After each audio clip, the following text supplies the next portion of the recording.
حضرت بابا فریدالدین گنج شکر رحمتاللہ تعالیٰ علیہ کی اماں کہتی ہیں جب میرا بیٹا پیدا ہونے والا تھا تو میں رب کی بارگاہ میں دعا کرتی تھی، اللہ اگر تو مجھے بیٹا دے تو اس طرح کا دینا بیٹا میرا ہو پر بندہ تیرا ہو،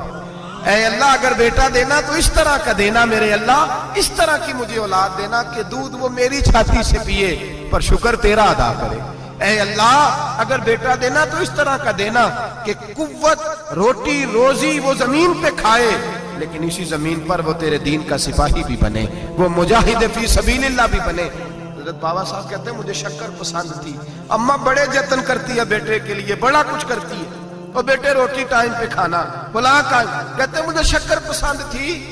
میری اماں سردیوں کے ٹھنڈے موسم میں اٹھ کے میرے لیے پانی بھی گرم کرتی، مصلی بھی بچھاتی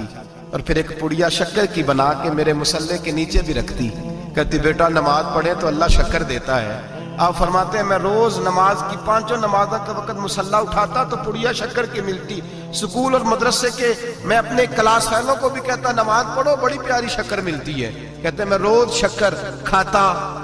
ایک سویرے فجر کی نماز میں اماں نے وضو تو کرایا مصلی بھی بچھایا، پر دیہات کی وہ سادی بیوی جس کا سارا کام بھی خلوص میں مبنی تھا، جو آکسفورڈ سے پڑھی ہوئی تو نہیں تھی لیکن آداب ممتا اسے سارے آتے تھے، جو کسی یونیورسٹی کی سند یافتہ تو نہیں تھی لیکن بیٹے کے ساتھ کس طرح کا رویہ اختیار کرنا ہے یہ سارا اسے پتا تھا، کہتے ہیں سادی اماں نے سارے کام کیے لیکن شکر رکھنا بھول گئی۔ بابا صاحب کہتے ہیں میں نماز پڑھنے لگا تو ماں نے یہ بھی بتایا تھا کہ نمازی کے آگے سے نہیں گزرتے، نمازی کے آگے نہیں ہوتے۔ اب اماں کہتی ہے میں مجبور ہوں، درس بھی میں نے دیا ہے بھول گئی ہوں، اب شکر رکھنے جاؤں گی تو پردہ کھل جائے گا۔ ایک کونے میں لگ کے ماں روئی، بیٹے کی شفا کے لیے نہیں، بیٹے کی نوکری کے لیے نہیں، بیٹے کے اچھے مستقبل کے لیے نہیں، ماں روئی آنسو بہے تو کہتی کیا ہے، اے اللہ میں اسے اپنے آگے جھکانے کو جتن تھوڑی کرتی تھی، تیرا بنانے کا جتن کرتی تھی، اے اللہ مہربانی فرما میری پردے داری کر، اگر راز کھل گیا تو میرا فرید نماز نہ چھوڑ جائے۔ بابا صاحب کہتے ہیں اماں تڑپتی رہی اور میں نے نماز پڑھ کے مصلی اٹھایا، پہلے پڑیا ہوتی تھی اب تو پورا دریا شکر کا بہ رہا ہے۔ فرماتے ہیں میں نے وہ اٹھائی شکر کھائی اور میں نے چیخ کے کہا اماں جلدی آج بڑی لذیذ ہے، آج شکر کوئی انوکھی ہے، اور آج تو کمال شکر دی ہے میرے اللہ نے، ایک پڑیا کی جگہ پورا دریا بہ رہا ہے۔ بابا صاحب رحمت اللہ علیہ فرماتے ہیں میری اماں آئی اور میری اماں نے بازو کھولے تو ماں کی ممتا ہی بتاتی ہے کہ اللہ کی رحمت کس طرح کی ہوتی ہے۔ کہتے ہیں میں نے اماں کے سینے سے لگا تو اماں رو کے کہنے لگی بیٹے پہلے میں شکر دیتی تھی، آج شکر بنانے والے نے شکر عطا فرمائی ہے۔ ساری زندگی پیشانی سے سجدے کا نور نہیں گیا، ساری زندگی وہ لذت عبادت نہیں گئی، اس لیے کہ استاد نے ڈنڈے سے نمازی نہیں بنایا، اس لیے کہ پیر صاحب نے یہ کہہ کہ نمازی نہیں بنایا تھا کہ نماز پڑھو گے تو روٹی میں برکت ہو جائے گی، اس لیے کہ علامہ صاحب کا وہ بات سن کے ہم نمازی نہیں بنے تھے کہ جس نماز میں بتایا جاتا ہے کہ بیماریاں ختم ہو جائیں گی نماز پڑھنے سے، اماں نے رب سے جوڑنے کے لیے نمازی بنایا تھا۔ ساری زندگی بابا صاحب کہتے رہے اٹھ فریدہ ستے آ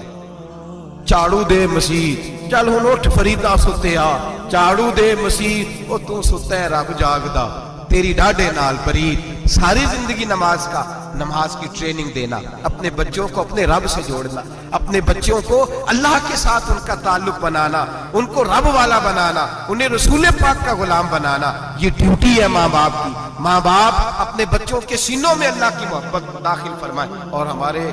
مفسرین نے بحث کی ہے کہ جناب اسماعیل جو اللہ کی راہ میں قربان ہونے کو تیار ہو گئے، ان کے سینے میں جو رب کریم کا اتنا پیار موجزن ہوا کہ وہ گردن کٹانے پہ تیار ہو گئے، تو فرماتے ہیں یہ تربیت جناب ہاجرہ کی تھی، یہ ٹریننگ حضرت وہ فیضان نظر تھا، یہاں کے مکتب کی کرامت تھی۔ سکھائے کس نے اسماعیل کو آداب فرزندی؟ میرے بھائی یہ جناب ہاجرہ نے تربیت دی۔ ایک بہت بڑے محدث ہیں، اتنے بڑے محدث ہیں کہ میرے نبی کریم کی مسجد نبوی میں وہ حدیث کے استاد رہے،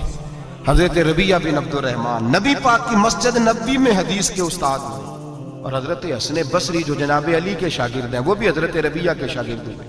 حضرت امام مالک جو 70 سال تک مدینہ اور مکہ میں حدیث پڑھاتے رہے وہ بھی حضرت ربیعہ کے شاگرد ہیں۔ ان کے والد کا نام تھا عبد الرحمن فروغ۔ تاریخ بغداد میں لکھا ہے کہ بنو امیہ کے دور میں تابعین کے زمانے میں جناب عبد الرحمن بن فروغ گھر سے چلے گئے، ایک روایت ہے بچہ چھوٹا تھا، ایک روایت ہے بچہ ابھی ماں کے پیٹ میں تھا، جہاد کرنے چلے گئے، اس دور میں یہ جہاد ہوتا تھا کہ ایک علاقہ فتح کیا تو مسلمان اگلے علاقے میں چلے گئے، اگلا فتح کیا تو اگلے علاقے، ایک کے بعد دوسرے لوگ پلٹ کے نہیں آتے تھے۔ حضرت عبد الرحمن گئے 30,000 دینار بیوی کو دے گئے، کہنے لگے سنبھال کے رکھنا، اور جہاد کرنے نکلے تو 27 سال تک گھر ہی نہیں آئے، اور 27 سال کے بعد آئے تو حضرت ربیعہ محدث بن چکے ہیں، مسجد نبی میں حدیث کے استاد ہیں، بیٹا بہت بڑا شیخ بن گیا، واپس آئے، ہاتھ میں نیزہ ہے، کالی داڑھی تھی ساری سفید ہو گئی، وجود بڑا تگڑا تھا، کمزوری آ گئی، آئے نیزہ پکڑا ہوا ہے، گھوڑے پہ بیٹھے، مدینہ منورہ میں گھر ہے، دروازے پہ دستک دی، حضرت ربیعہ نے دروازہ کھولا، اندر داخل ہونے لگے تو کہنے لگے بابا تو کدھر گھستا آ رہا؟ کدھر؟ اس نے کہا تو پیچھے ہٹ، تو میرے مکان پہ کب سے قبضہ کر کے بیٹھا ہے۔ بات تیز ہونے لگی، آواز تھوڑی بزرگوں کی بلند ہونے لگی تو اندر سے زوجہ نے سن لیا، وہ دروازے کی اوٹ سے دیکھنے لگی تو پہچان گئی، کہنے لگی ربیعہ پیچھے ہٹ جا، یہ کوئی غیر نہیں ہے، تیرے والد گرامی ہے، یہ تیرے والد ہیں۔ اندر آئے، باپ بیٹا ملے، عصر کی نماز کا وقت ہو گیا، بڑا روئے، 27 سال کے بعد باپ لوٹا، 27 سال کے بعد